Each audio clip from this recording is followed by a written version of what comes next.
दोस्तों नमस्कार, कैसे हो आप सब। आशा करता हूँ सभी भाई अच्छे होंगे, स्वस्थ होंगे। दोस्तों आज है दिन मंडे का और आज डेट है 5 फरवरी 2024। और दोस्तों अभी टाइम हो रहा है 7:19 हो चुके हैं रात के। मैं दिखाया था आपको 7:19 हो गए हैं और मैं आ गया हूँ घर के पास। लास्ट ड्रॉप हुआ था सेक्टर 13 रेडिसन ब्लू होटल के पास में ही ड्रॉप किया था।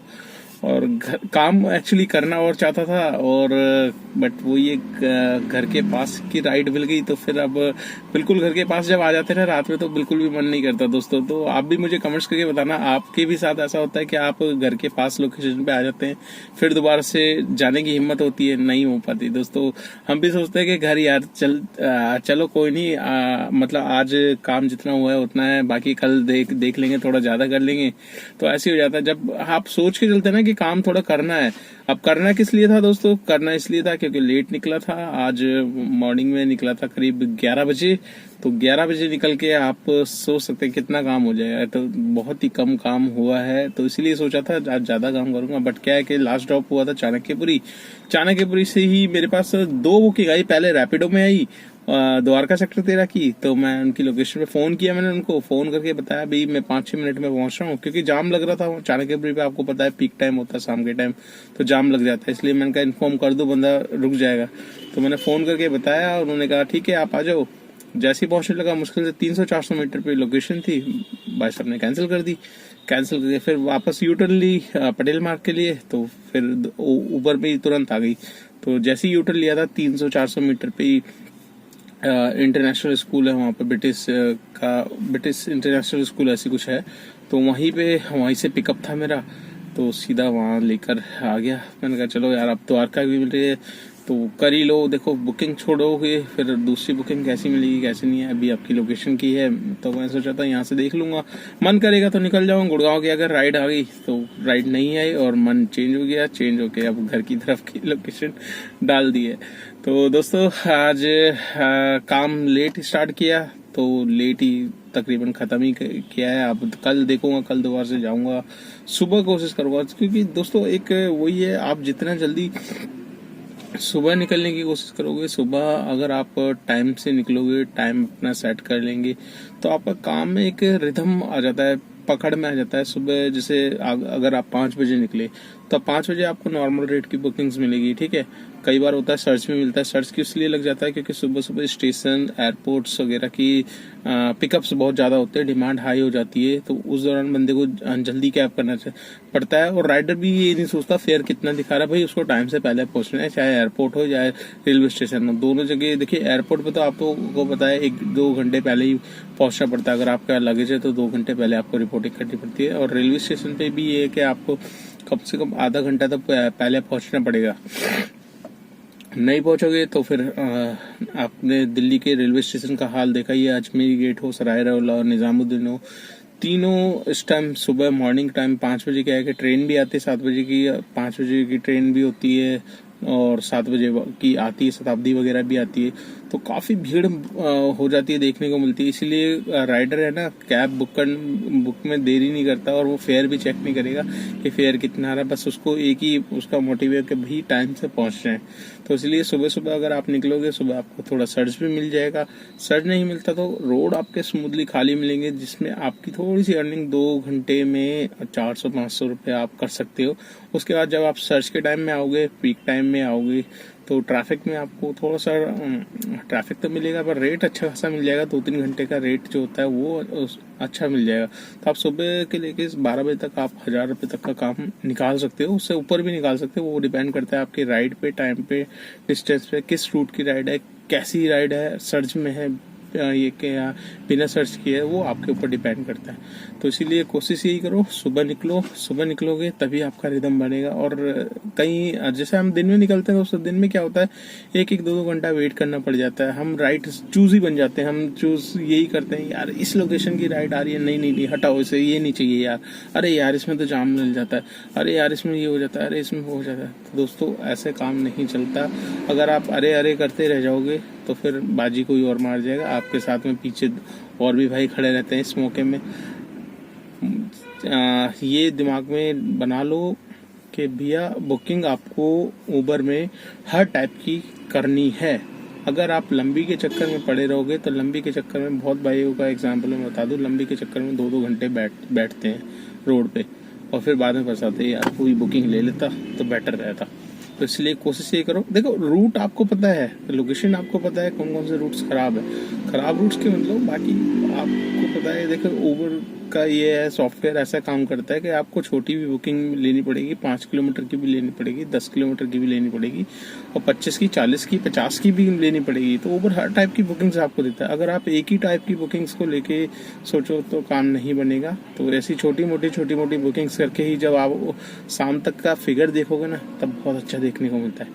तो दोस्तों चलिए, ये तो होता ही रहता है। आज हम बात करेंगे ओला उबर के बारे में ही। और एक भाई का मेरे पास कमेंट्स आया था, यहाँ पर मैं दिखा देता हूँ। उसने मेरे से रिक्वेस्ट करी थी भैया इसके ऊपर एक वीडियो जरूर बनाना। हालांकि मैं काफी बार बता चुका हूँ और काफी बार इसके ऊपर वीडियो भी बनी है, तो मैं एक बार दोबारा से इन्फॉर्म कर देता हूँ। भैया के क्वेश्चन थे कि भैया DL1RT गाड़ी का जो टैक्स है वो कहाँ से भरा जाता है और कितने का होता है, और ये मैं आपको बता देता हूँ। इसके साथ में एक और प्लस में कर देता हूँ, DL1RT का साल का टैक्स भी कितना होता है। ठीक है दोस्तों, अब ये भैया हमसे जानना चाहते हैं DL1RT का। देखिए दोस्तों, DL1RT के 3 चीजें अभी बहुत ही, मैं तीनों चीजें बता देता हूँ। DL1RT का आज की तारीख में जो करंटली परमिट हुआ करता था वो 8 साल का हुआ करता था पहले। ठीक है, अब इसको गवर्नमेंट ने बढ़ा के 15 साल कर दिए, जो कि 7 दान का एक जीवन दान मिला है DL1RT गाड़ी को। तो DL1RT गाड़ी, काली पीली टैक्सी और ऑटो टैक्सी, ये तीनों गवर्नमेंट के उसमें है। और मतलब तीनों की तीनों आप गवर्नमेंट ने जो ऑटो रिक्शा को और आपका काली पीली टैक्सी को 15 साल दे रखे हैं, वही हमें 1RT को दिए। तो इसमें बहुत बड़ा योगदान हमारे यूनियन का है। यूनियन का साथ नहीं होता तो हम लोग इस मतलब इतने जो हमें 7 साल का बेनिफिट्स मिला है वो नहीं मिल पाता। एक यूनियन ही है जो आपके सारे काम करा सकता है। तो हमारे साथ जब भी दिक्कत होती है तो हम एक यूनियन के पास ही जाते हैं। हमारा यूनियन बहुत अच्छा है, सोचता है ड्राइवरों के लिए, और देखो उन्होंने काम करके दिखाया। तो ये 15 साल का एक प्लस पॉइंट है दोस्तों। पहले तो DL1RT गाड़ी पे 15 साल का आपको परमिट मिलता है। 15 साल तक आप बेफिक्र होके गाड़ी चला सकते हैं। ऑल इंडिया परमिट में आपको 10 साल मिलते हैं। ठीक है, अब दूसरा रही बात DL1RT का, अगर हमें सपोज बाहर जाना है तो बाहर जाने के लिए हमें टैक्स कैसे कटवाना पड़ेगा, मतलब परमिशन कैसे लेनी पड़ेगी। तो ये कहाँ से लेंगे दोस्तों, ये इसका मैं बता दूं। पहले हुआ ये करता था कि जो DL1RT गाड़ी है इसका परमिशन जो है वो आपका एयरपोर्ट और रेलवे स्टेशन अजमेरी गेट से कटता था। 2 इसके पॉइंट थे जहाँ पर काली पीली टैक्सी का स्टेट परमिट का जो काउंटर होता था वहीं से ये कटता था। ठीक है, उस टाइम क्या होता था दोस्तों, दिक्कतें बहुत होती थी। हमारे पास सडनली बुकिंग आ जाती थी तो हम कहीं जा नहीं सकते थे। सडनली पहले परमिशन कटवाने जाओ, इतना कस्टमर को वेट नहीं है। तो ये जो प्रॉब्लम थी इसको गवर्नमेंट ने समझा हमारी, और इस सब चीजों को गवर्नमेंट ने किया बंद मैनुअली को, और उसने कर दिया है ऑनलाइन सिस्टम चालू। तो ऑनलाइन क्या किया है, ऑनलाइन में दोस्तों अब आपको किसी भी अजमेरी गेट या एयरपोर्ट जाने की जरूरत नहीं है। जब भी आपके पास सडनली इंटरसिटी बुकिंग आती है, आउट स्टेशन ओला में आती है, इंटरसिटी उबर में आती है, तो आप जैसे कि आप अपना स्टेट टैक्स कटवाते हैं उसी टाइप से आप जिस टाइप से आप स्टेट टैक्स कटवाते हैं उसी टाइप से आपको ये ऑनलाइन परमिशन भी बनवानी है। परमिशन आपका जो चार्जेस है वो 100 रुपए पर डे के हिसाब से लगता है। बाकी जो बनाने वाला होता है वो 30 रुपए भी लेता है, 50 रुपए भी लेता है, डिपेंड करता है वो कितने लेता है। तो आपको एक दिन के लिए बाहर जाना है, जिस भी स्टेट के लिए जाना है उसको वो बता दीजिए, भाई मुझे यूपी के इस जगह पर जाना है, 2 दिन के लिए जाना है, तो 2 दिन का मेरी परमिशन काट दे, साथ में मेरा स्टेट टैक्स भी काट दे। तो दोनों काम आप खुद भी कर सकते हो, ऐसा कुछ नहीं है। बट देखिए दोस्तों, कई बार होता है कि नेटवर्क की इशू की वजह से हमारी पेमेंट अटक जाती है, और जो ये टैक्स वगैरह काटते हैं ये इनके पास होता है वाईफाई, लैपटॉप से काटते हैं, तो इनका इजीली कट जाता है। तो इसमें आपको खुद काटना है तो आप दिल्ली ट्रांसपोर्ट की साइट पे जा सकते हैं। वहां पर आपको अपना लॉगिन आईडी क्रिएट करना पड़ेगा, टेम्परेरी परमिट के नाम से ये होता है। वहां पर आपको अपने जिस भी दिन आपको जाना है वहां की आप परमिशन लेके खुद भी काट सकते हैं। ऐसा कुछ नहीं है कि मैं मैं खुद काटता हूँ जब मेरे को जाना होता है, बट मेरे पास जब टाइम नहीं होता तब सडनली होता है तो मेरे पास नंबर है तो मैं उनको कॉल कर देता हूँ। वो 10-20-30 रुपये एक्स्ट्रा लेते हैं तो वो मेरा काट देते हैं। तो इसमें दोस्तों अब आपको जानकारी मिल गई होगी कि अगर आपको गाड़ी रियल बनाटी को बाहर लेकर जाना है तो टैक्स कैसे भरना है। ऑनलाइन सारा सिस्टम हो चुका है, आपको कभी भी किसी के पास भागने की जरूरत नहीं है। ऑनलाइन बस आप खुद काट लीजिए या किसी का टैक्स काटने वाले का नंबर है तो उसको कॉल कर लीजिए। तो फर्स्ट आपका परमिट हो गया दोस्तों 15 साल का, सेकंड आपका ये हो गया टैक्स कैसे कटता है, और थर्ड मैं बता देता हूँ दोस्तों, इसका जो DL 190 गाड़ी है, इसका जब आपकी नई गाड़ी होती है तो 1 साल आपको फ्री मिलता है। उसके बाद 31 मार्च तक का ये टैक्स होता है। 1 अप्रैल से 31 मार्च के बीच जब आप 1 साल हो जाएगा, उसके 1 साल बाद आप जब आपकी 31 मार्च से पहले आपको 2 दिन पहले ही 1980 रुपये का दिल्ली का टैक्स होता है। तो दिल्ली का टैक्स DL 190 गाड़ी का 1 साल का 1980 रुपये का लगता है। तो आप ये खुद ही काट सकते हैं, मैं खुद काटता हूँ। तो मेरे पास एक उमंग ऐप है, उसमें सारी जितनी भी गवर्नमेंट ऐप है वहाँ पर आप देख सकते हैं। वहाँ से आप वाहन की ऐप है उसके थ्रू काट सकते हैं, या फिर आप अपने लैपटॉप से या किसी से कटवा लीजिए। अगर नहीं आता तो थोड़े से पैसे देंगे तो कट जाएगा इजीली। तो 1980 का दोस्तों DL 190 का टैक्स होता है। तो आशा करता हूँ ये इतनी 2-3 जो जानकारी थी, महत्वपूर्ण जो यूनिक जानकारी थी, वो मैंने आपके साथ शेयर कर दी। और आज का मैं काम आपको शेयर कर देता हूँ। आज का मेरा काम कितना हुआ है, कुछ ज़्यादा खास नहीं हुआ, पर फिर भी जितना होता है दोस्तों दिखाना तो पड़ता है कि हम कितने पानी में हैं। तो यहाँ पर आप देख सकते हैं 1000 कुछ रुपए का हमने मेहनत करी है, और प्लस रैपिडो चलाई है। 580 रुपये में रैपिडो में काम किया है, और बस आज कहीं किसी भी स्टेट में गया नहीं, ना हरियाणा गया, ना यूपी गया, ना कहीं गया। तो आज यहीं पर सारा काम किया है दोस्तों। तो टोटल काम कितना हो गया आपका 580 प्लस 1000, आप 1600 रुपये मान के चलिए। 1600 रुपये में मेरी CNG तकरीबन लग गई होगी, 400 रुपये तक की CNG लग गई है। बचेंगे 1200 रुपये। 1200 रुपये में से राउंड फिगर ही बता देता हूँ, 200 रुपये हटा लीजिए, वैसे 300 हटाता हूँ मैं round figure. Maintenance, fitness permit, insurance, tyre किससे, 100 रुपये का पेट्रोल। तो 100 रुपये का पेट्रोल को कल कैलकुलेट कर लेंगे, क्योंकि आज घंटे कुछ ज़्यादा नहीं हुए, 11 बजे निकला था और अभी टाइम कितना हो रहा है, 7:31 हो चुके हैं।